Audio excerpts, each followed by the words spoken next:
Recovery from capsized or swamped shells. This could happen to you, so it's important to know how to react if your boat capsizes or is swamped. It's important to remember that hypothermia can occur quickly in cold water conditions.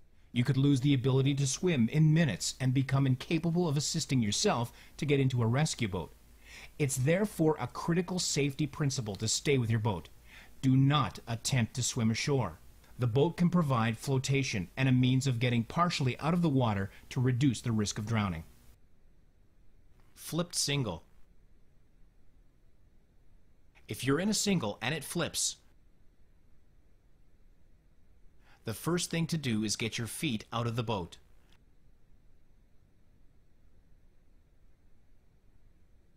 Then get your PFD out of the shell, put it on, inflate it.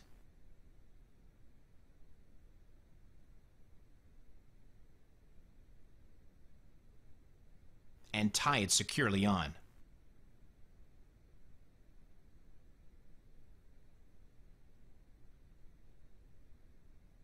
Righting the single. In this example, you will see how the rower is able to right the single and get back into the boat. As he uses his foot to kick down on the underwater rigger, at the same time, he pulls the above water rigger toward himself, turning the boat upright.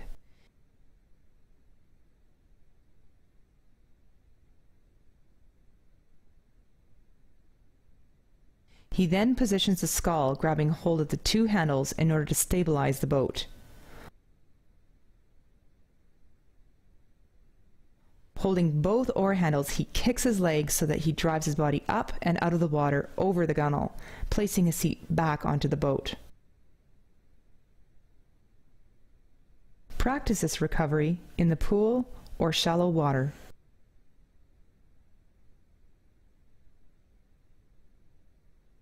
Using a shell as flotation. After a limited number of attempts, if you're unable to right the single, your best option is to use the boat as a flotation device. Get yourself out of the water and drape over your boat, getting as much of your body out of the water as you can. If you're close to a shore, you can unship the oars, get up on the shell with your body parallel with the hull, and swim the boat like a paddleboard to the shore.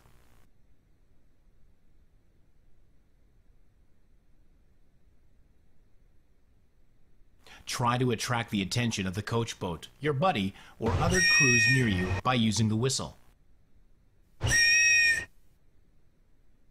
If there are other shells nearby with rowers who are able to assist you, get to their boat.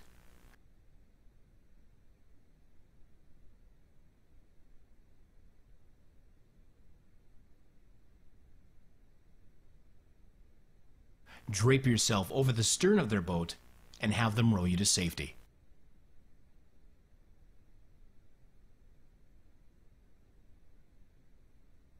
Swamped or capsized 4.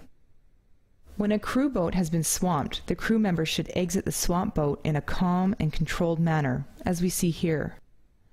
It is important to get out of the boat because the extra weight of the water, especially in a bow-cox boat, can be enough to cause a boat to sink or break up.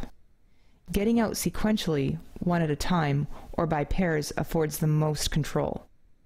If the boat capsizes, the first step once in the water is to get your PFD out of the boat and put it securely on. The best thing to do with a capsize 4 or 8 is to drape over the shell in pairs or in a group of 3 with the cox. Linking hands, try to get as much of your body core out of the water as possible. Do not remove clothing, as this can provide some insulation.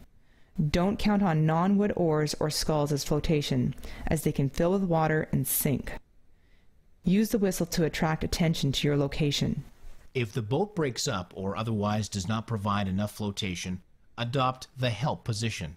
Or when in a group, adopt the huddle position to reduce heat loss of the body core to the cold water.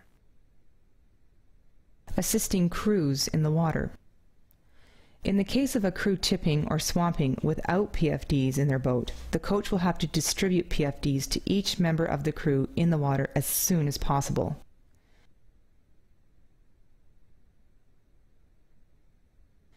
As soon as all members of the crew are safely in their PFDs, the next step is for the coach to help get the rowers out of the water and into the safety boat. In the case of a soft-sided boat, the coach and rowers on board can assist the others by pulling them over the side of their boat.